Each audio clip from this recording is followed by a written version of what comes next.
Bakit nga ba Yamaha Sniper 155R? So isang dahilan kung bakit inabil ko ang Yamaha Sniper 155R. So mamaya ko babanggitin sa inyo. I-flex ko muna yung mga accessories na nilagay ko dito kay Sniper 155R natin. Meron tayong lever guard, of course. Ayun no, kabilanan yan. Kaya lang nawawala yung tornilyo itong isa. Kaya hindi ko nakakabit yung ganito nyo no. And then of course meron tayong RCB brake and clutch lever na adjustable. S3 series yan diba? Ang ganda nyo no. Sarap gamitin. And at the same time meron tayong 360 rotational side mirror na naka blue lens nga ba tawag yan, basta yan na yan. Ang ganda yan, ayun, depende sa inyo kung anong gusto nyo, di ba? Naiikot yan, ganda, di ba? Plug and play din lang naman yan, alright, yun yung mga bagong kabit natin kay Sniper 155R natin. Alright, so bakit nga ba Sniper 155R? So let's go, banggitin ko sa inyo habang nabiyahe tayo. Ito yung isang dahilan kung bakit Sniper 155R yung kinuha ko. So last 2020 kasi nagabil ako ng Sniper 150 na version 2. And pagdating sa performance ay napakasulit naman talaga mahigit 3 taon sa akin yon. At talaga namang hindi tayo pinahiya ng Sniper 150 na yon. Kaya yun naging dahilan ko yung performance ng Sniper 150 ko. At ngayon Sniper 155R ay napakasulit naman talaga. Sarap gamitin.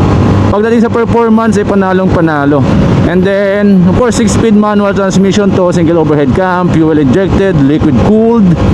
At yung sukat ng gulong sa likod is 120/70/17. Medyo malaki. Kagandahan pag may mga bankingan, di ba? Advantage natin kapag malaki yung gulong natin sa likod. And then sa unahan naman 90/80/17 yon. And then of course naka BBA tayo, naka assist and slipper clutch. So yan yung mga features and safety features ng ating Sniper 155R. And of course yung ating braking system, naka ABS tayo sa harapan, Ganda ng aking side mirror, di ba? Kitang-kita ko talaga yung likod, Sarap gamitin ng ating Sniper 155R. Ang dami nasasabi na bakit hindi lang Winner X, mas maganda ang Winner X, mas mura ng konti. So, wala nagbase ako sa performance ng aking 150, kaya 155R yung kinuha ko. Design, panalo, di ba?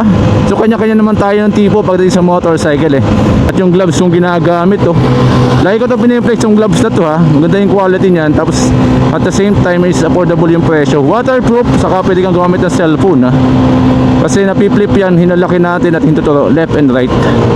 So yun na naman yung naging reason ko kung bakit Sniper 155R. Doon sa mga Sniper 150, 155 user dyan, siguro may kanya-kanya tayong dahilan kung bakit Sniper yung ating inavail. Ako kasi nag-base talaga ako doon sa unang motorcycle ko na Sniper 150. So yun lamang po, ingat tayo palagi, ride safe, follow for more and peace out.